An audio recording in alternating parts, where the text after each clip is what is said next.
Atlanta United were the Cinderella story of the 2024 MLS Cup playoffs. I'm not sure I haven't seen a bigger MLS oxymoron in my 20 plus years of being involved in this league.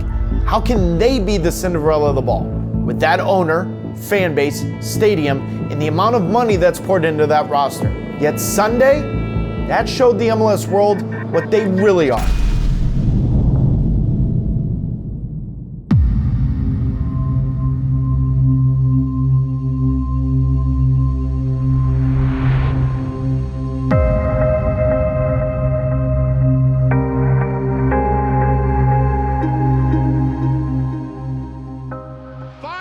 To play. It rolls out to Schleicher. They blow for full time, and that is it.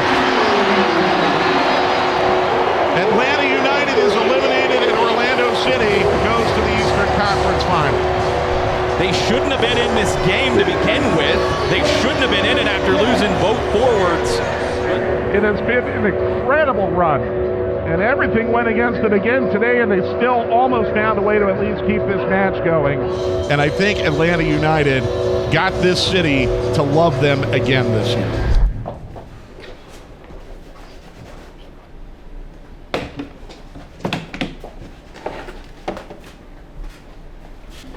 I'm sure this will change as you process everything, but this run, what will you take away from it? Yeah, the character, the character of guys, and you look at how the season played out. You look at things that happened through the season. We shoulda, coulda, woulda through the regular season. When you then say, is the club in a good spot to move forward? There's going to be, it's a whole new book that gets opened come 2025. They didn't have a single shot on goal in their playoff game versus Orlando. And now they enter a postseason and a transfer window that is the most interesting story in all of MLS. Garth Lagerwey is their president, and he's been successful everywhere he's been, Real Salt Lake and Seattle. So now what? Does he stay with Rob Valentino in his understanding of what happens in-house? Does he go to a foreign coach with MLS experience? Valentino is on that list of people not staying. He has left the club after being informed that he will not be the next head coach. With 2 designated player spots open and a confidence within this group that the old Atlanta United is on its way back, this may be, actually, check that. This is the most enticing job in MLS at the moment, and the biggest moment in Garth Lagerwey's career. Yeah. Is your wife with family right now then for a while? She's with her brother and her mom.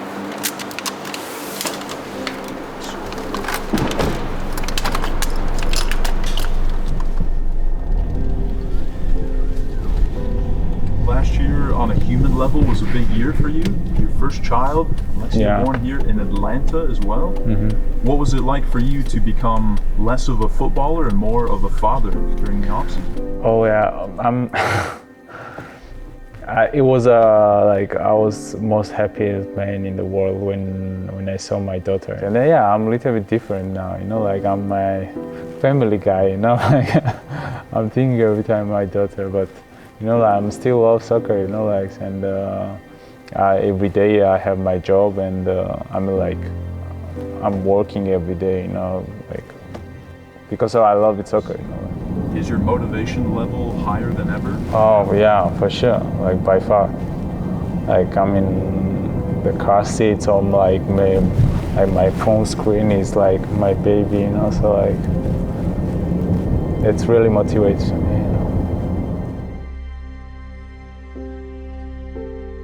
In fact, it's kind of funny when I had this opportunity here. I said to my wife that when I'm done playing, wherever you want to live, I'm good with. Shot away, Fabio defended well, then slip.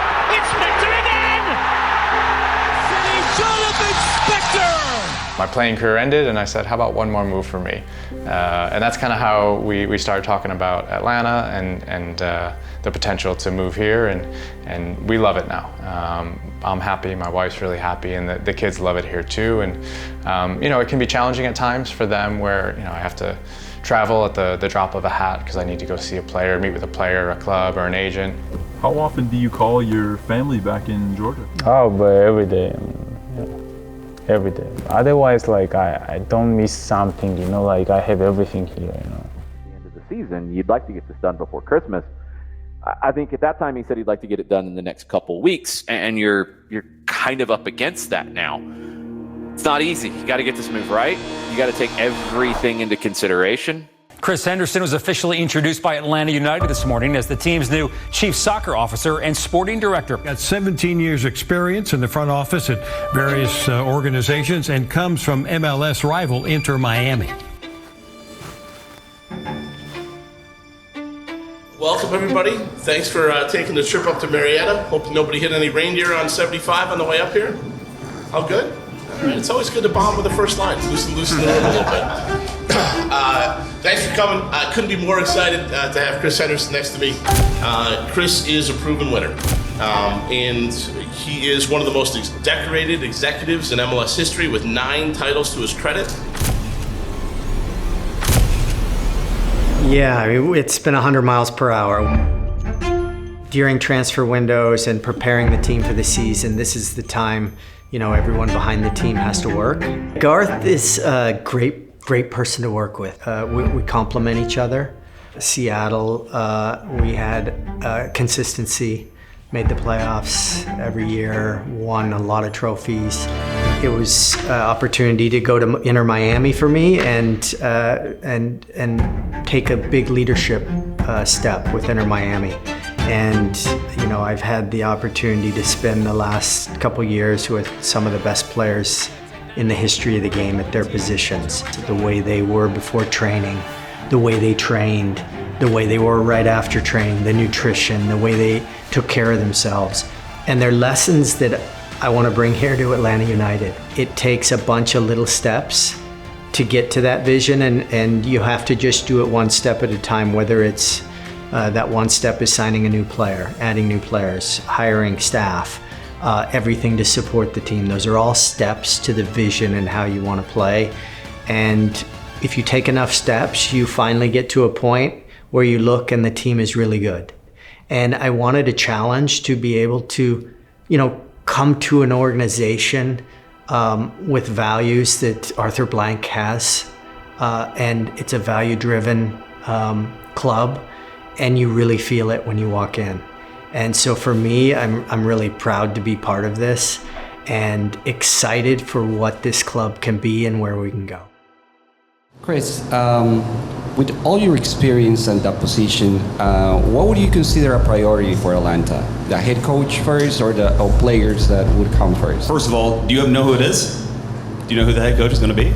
We don't know yet. Okay. Well, in terms of the overall philosophy and how... This is your third coach in a year. Yeah. What's that like for a locker room? Oh, I mean, like, that's a soccer, you know, like, it's happened every time, you know, so like, it's not a big surprise or something for me, you know. You want to raise the level and you want a guaranteed outcome. I think he's the best floor of the guys. And I think the question is, do we go for, you know, like we said, Rich, you hire the coach for the franchise, not for the moment.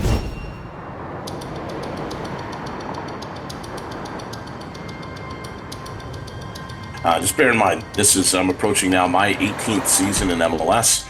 I have never gotten to hire a coach before. Yeah, Ronny Deila is absolutely in the mix for the Atlanta United head coaching job. He is the top target. He's won 6 trophies, which include 4 league titles and 2 domestic cup competitions. So I couldn't be prouder today to say that Ronny is the first coach that I've picked. Every time we see you, Coach, we forget you're bigger than you look on camera. Yeah, that's good. That's good. So normally opposite.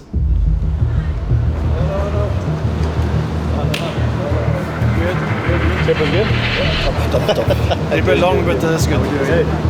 This is a club that has high expectations, wants to succeed, wants to win titles, and that's challenging as someone who can help build a team that has expectations from the fans and the club. He said, I want to prove to Atlanta that I can be here and I can do this. Deila already has this interpretation of I need to come in and I need to prove to not only Atlanta, but to the fans, to everyone here, what I can do for the club.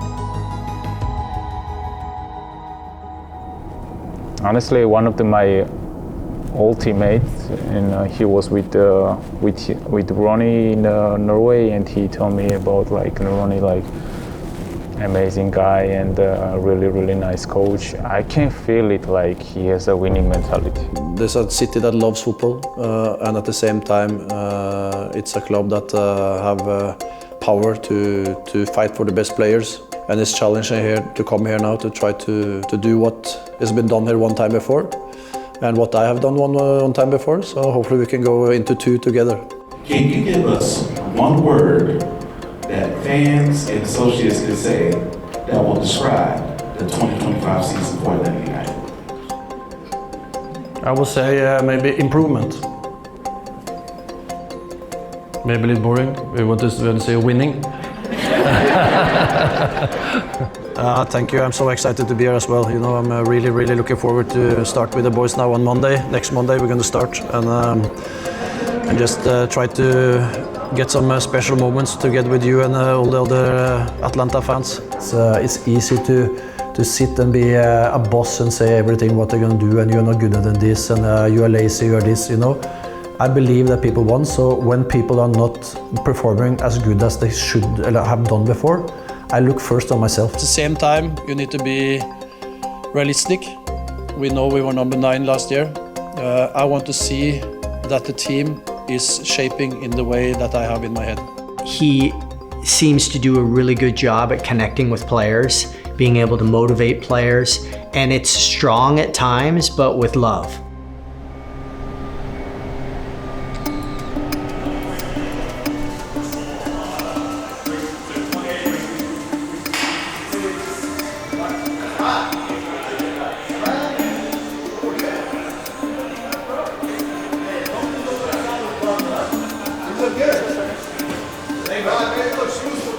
Off season is horrible because you don't play and you don't have games, and I mean every off season I have when we start the training or when game is starting, you know, official games. It's not right of me to be negative of what was last year, but the thing is there's always things to improve, and there's many ways to roam. That's very important to say.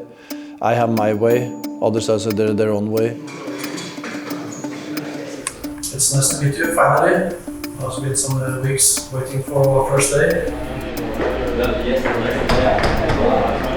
And that's what's fantastic with football. It's like you never know what's going to succeed. What I know succeed is that when everybody goes in the same directions together. Go!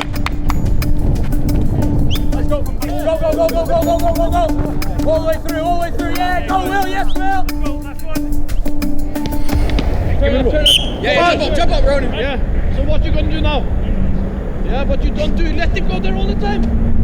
You have to get him that way. So I have to take the touch here and then you... So I think the players have really bought in and applied themselves really well in training now, and they are tired, really tired.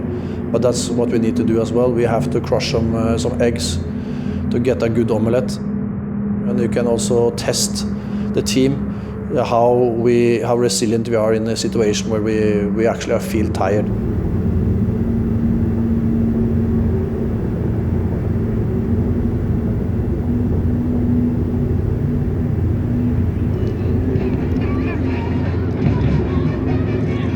So when we do well, we have to understand when we do well, we do it because of the team. And when we're doing bad, we need to lift the group as a team. So we need to do everything together. You are just, you know, you have to do your job because it's a preseason, so you have some tactic job or something, so you have to do everything. Offensively, I think we also looked more dangerous. We played more through the center of the pitch. We pressed a little bit higher. Still, we had things to work on. It's been the toughest week also training-wise. We had a lot of load. Also to be organized and get through the game in the way they did. When you have heavy legs, it's very, very good. It's, as I said before, a honeymoon. We're gonna get through tough times and good times together. How we training, how every training wants to like make something new and make like 100% from us.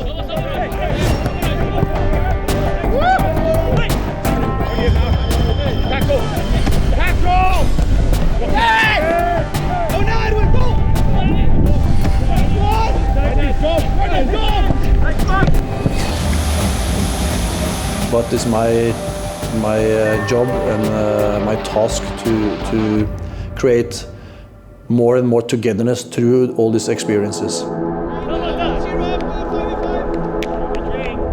Is there something that has consistently been the recipe for success within the league? And the answer is, honestly, there's no one way to do it. You know, the players need to come out here and be better than they were the day before. They need to push themselves as individuals. You know, like I just want to be better, and I'm sure I will be. You know, so but still, I am in the training. I can see the team, like how they are motivated. You know, like and that makes me happy. You know, like because I can see like all players they are doing his 100%, and I'm really excited about the next season. I'm telling you, like I have really big goals. You know.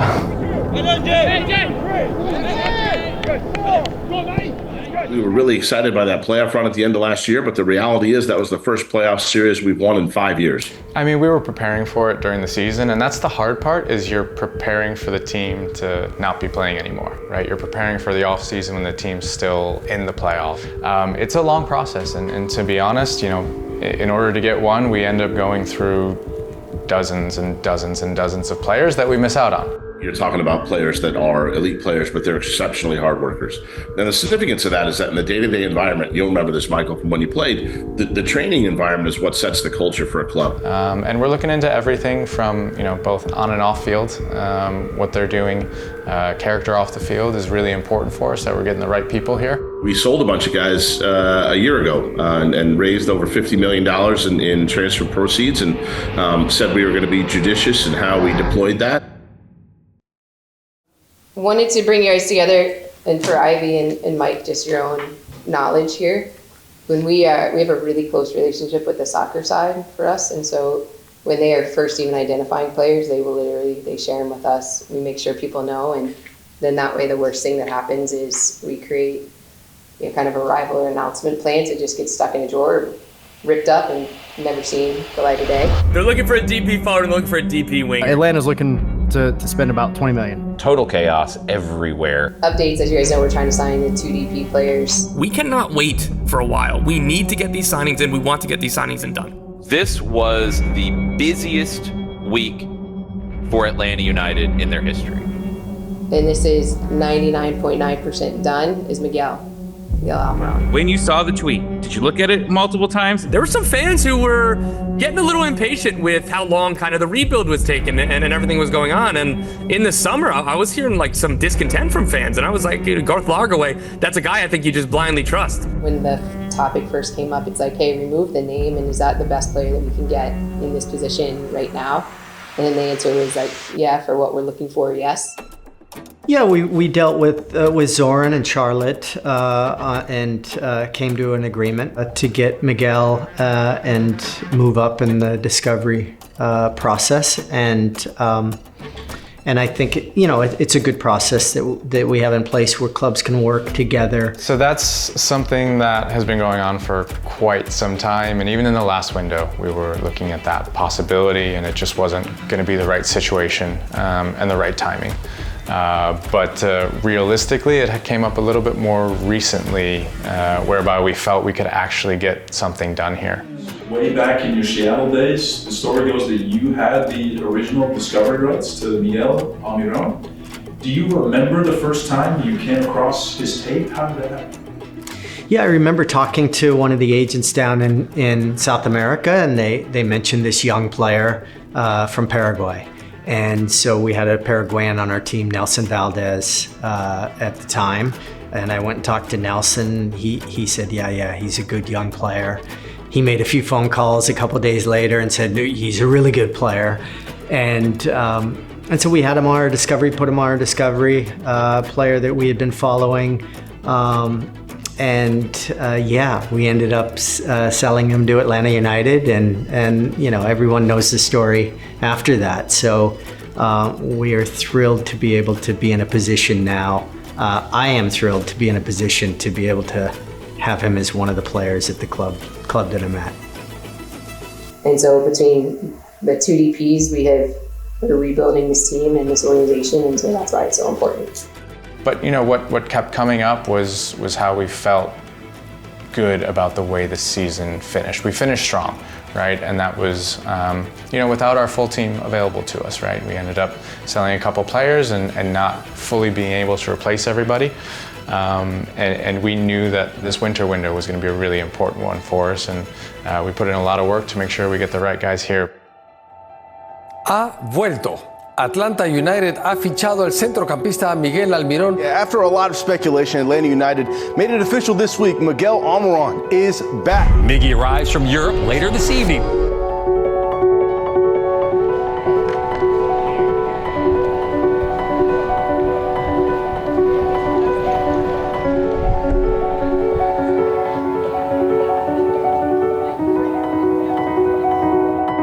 Y bueno, mirá, agarramos, inventamos su imagen, hicimos un poco de diseño a su cara para que quede explosiva, le agregamos hasta los tatuajes de él, o sea, más personalizado imposible. I didn't think it was possible because, most players, when, they leave a certain team, it's hard for them to come back. Today is the day that Miggy comes home.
Yeah, I love Miggy. He's so happy, and you can tell he just loves soccer. And I think that the way he is as a person, I think it's contagious throughout the team. I think it says a lot about him as a person and about the club as a whole. I don't know if he would want to come back to MLS if it was a different club. Yeah, I just love his character, and I think he is going to be a leader for our team in so many different ways. When you see him, when you meet him, he's a very humble guy. He's a very hard-working guy. So you can call him star, but he doesn't act like a star. When you walk into Mercedes-Benz Stadium, you might not notice it, but right here on the portrait behind me is from 2018 Brad Guzan lifting the MLS Cup and Atlanta United Championship. And to the left of him, that's Miguel Almirón, a key piece to that team. And on Friday, Almirón returned home as a member again of Atlanta United. Bienvenido, Miguel. Oh, thank you. My question for him is in English, though. I wanted to ask him how he felt about the welcome he got at the airport last night. Does he feel like he's back home? I speak in Spanish because my English, I need to improve. Decirle que la verdad que no me esperaba la bienvenida. Me sentí muy feliz, más que nada porque ahora le tengo a mi hijo, le traje a mi esposa, a mi familia, ellos pudieron compartir ese gran momento. Y siempre voy a estar agradecido con la gente de Atlanta porque desde un comienzo de que yo llegué, no solamente ahora, cuando llegué y prácticamente no era nadie. La gente de Atlanta me arropó, me apoyó en todo momento y nada, creo que eso nunca se va a olvidar.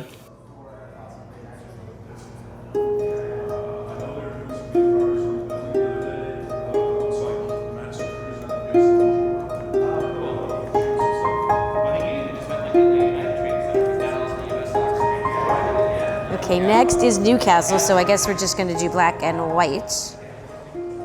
But because we start with maroon and then white, we're going to start with white. Maybe, we'll see. We'll see what it looks like. So we're adding colors from his teams, from Lannis, Newcastle, Paraguay, and Atlanta United. But got to figure that font out.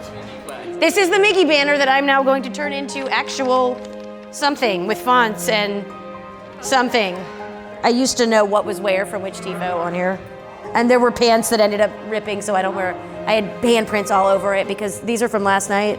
We have to outline it, and then we even have to go as far as trimming and cleaning up the design and properly being able to support it during the game.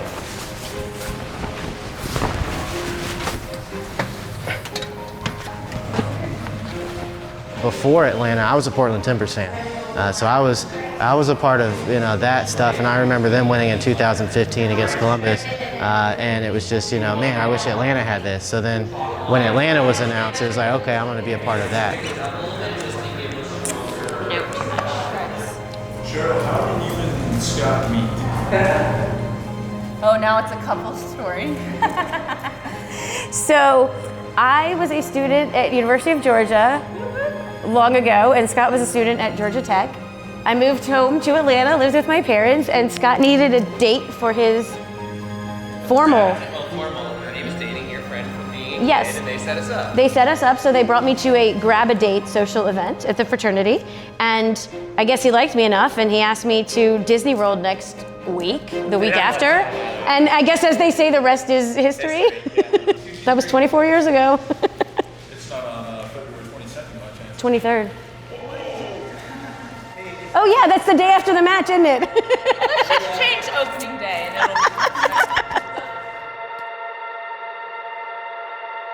it'll I think last year we set a lot of good building blocks for the future, so we're excited, what the front office is doing now, and being transparent, because I think that's a key thing. If things are done behind closed doors or gatekeeping or something like that, we don't really know what's going on. So maybe the worst case scenario is going through the fans' minds.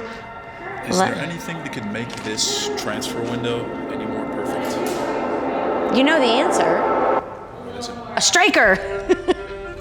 Adding a striker was going to be really important for the club. Atlanta United signed Middlesbrough forward Emmanuel Latte last to a Major League Soccer record deal, $22 million plus add-on. We need someone who's going to be able to score goals, going to be able to put defenders under pressure. Biggest expenditure on Latte Lath in league history, biggest transfer fee received by Middlesbrough as well in their history. A designated player is a player who comes in and makes players better.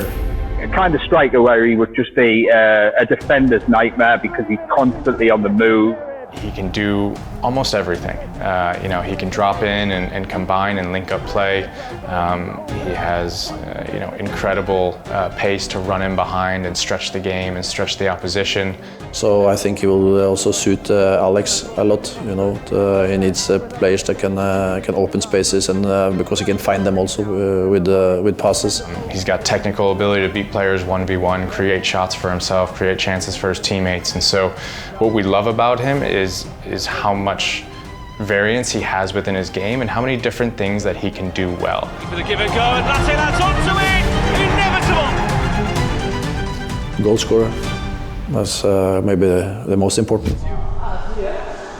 Wow.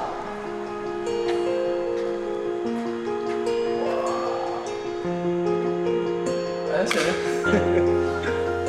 Wow. I hope it fits. And these two players are going to make their teammates better. They're going to create space for others around them. Moranchek, Saba, all the other players around them are going to elevate their level. And that's what you want to have a top team in this league, is everybody's everybody's playing at the highest level and pushing themselves to their limit.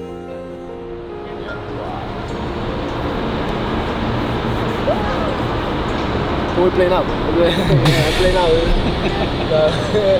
And also they put my name, so I don't get how many people put my name on the stadium. So it's really, really unbelievable. Really, really unbelievable. Love that. Love.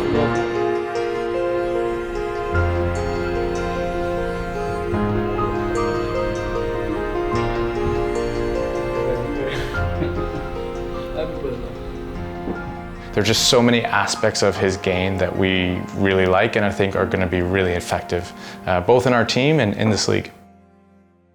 This was the most opulent transfer window in MLS history. They bring in Emmanuel Latte-Lat for a new league record fee of $22 million up front plus add-ons. They bring home club legend Miguel Almirón for $10 million plus add-ons. They acquired Mateus Klick in a trade with DC United for next to nothing, and that's when you talk to people at Atlanta United, they say we've signed 3 DPs this winter, and they're talking about Mateus Klick as the other one. I'm excited because the organization, the facilities, the club, and the players, it's better than I thought it is, to be fair. So I'm really happy to be here, and I just can't wait to start. How's the preseason for you going so far, and how would you describe your role in the new manager system? It's the beginning of the preseason, so it's just 2 weeks. So I think like everything is in front of us because we're gonna go for the preseason camp, and we train very hard, and but I like it. I love it. I love to hard work, and I hope in the season we will be prepared very well. For the opponents, and I see a lot of difference compared to last season. So I'm happy. So now we're gonna play 4 games in 2 weeks. So then it's more about the games. We have to also train, of course, and they're gonna be very tired. So it's a lot of positive things, and we will be together 24/7.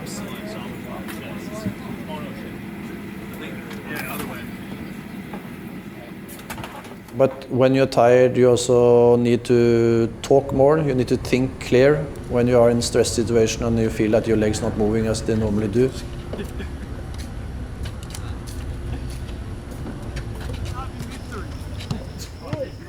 Go be small.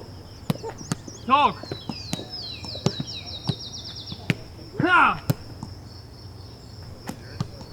Oh, thank God. Hey, by the way. Wait, boys, I'm in the boxes today. Broken leg. Pow. Hey.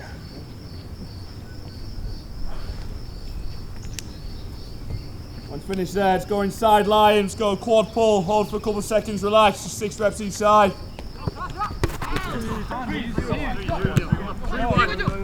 No, I swear he was bench. Yes! Obi,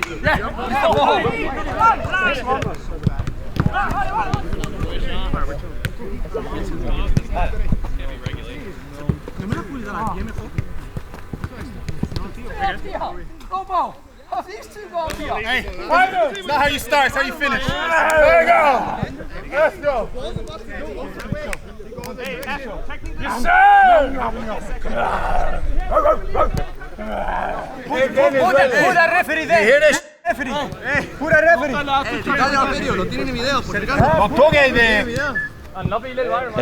Every coach has different methodology.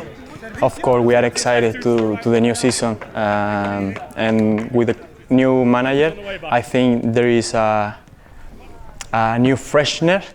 Everyone is excited, especially new people coming into the locker room and then to the club, give us a special energy to build a foundation for the year.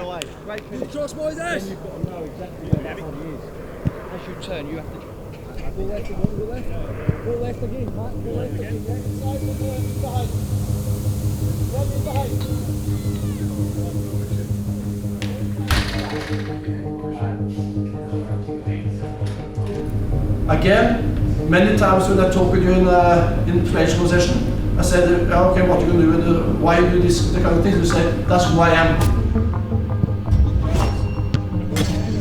That's who I am.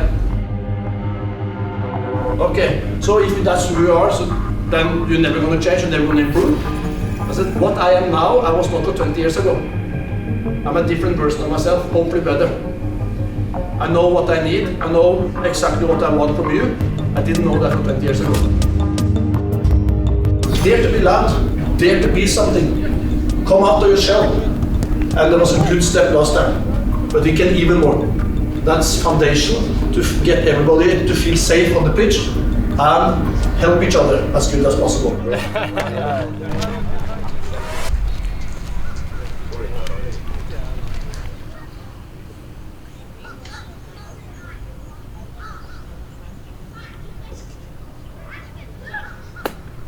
That's not bad. That's not bad. Yes. Plus 3, 15. 16.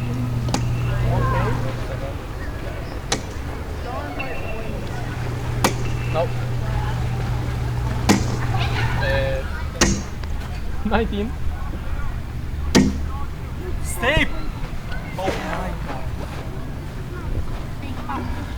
1-0. These guys take good care of you? Thank you. Yeah, they do. Good. A lot of fun now, yeah, it is. Hello, nice to meet you. How you doing, mate? Jack, nice to meet you. Welcome. What's happening, man? How are you? Welcome, man. Welcome. Excited to have you. Because they use that for like their lactations and stuff. Nice to meet you. C'est comment, frérot? Ça va? Bien? T'as bien arrivé? Bienvenue, mon frère. You have competition for the most languages. No, I speak 8 languages. He won. We're just 5.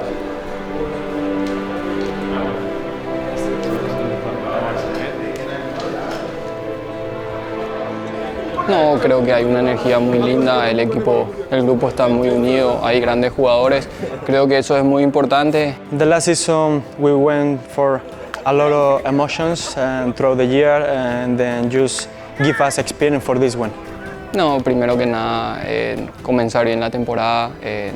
Sabemos que Atlanta tiene grandes jugadores como para pelear en cosas importantes, así que iremos paso a paso, con mucha humildad, con mucho sacrificio y nada, poder llegar bien lejos. You know, the first step for us is Montreal on the 22nd.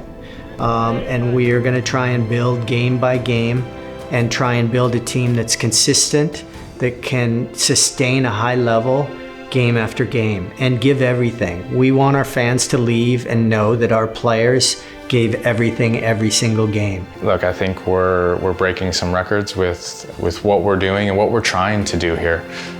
You know, we're bringing in a player from the Premier League who very much is a fan favorite and has been one of the best players this league has ever seen. And then in a player like Latte Lath, we were competing with clubs at the highest level. You know, we're trying to constantly push boundaries and try and bring in the best players that we possibly can, with the ultimate goal of wanting to win a championship here and to do that over and over again. You know, bringing everybody together under, you know, all the different supporter groups, we can all have one common goal, and it's just great. We can do something big. I'm really sure about that. You know, I wake up every morning with a smile around my face, and I'm looking forward to go to work. And that's a huge credit to every people that work here, and the city, how they're taking me in. It's like goosebumps feeling. Hopefully this is the start of that kind of cycle of now sustainably looking to win championships. Like they are doing 100% in the training, like we have to do same things in the games, you know, and if we do that, no one will stop us, you know.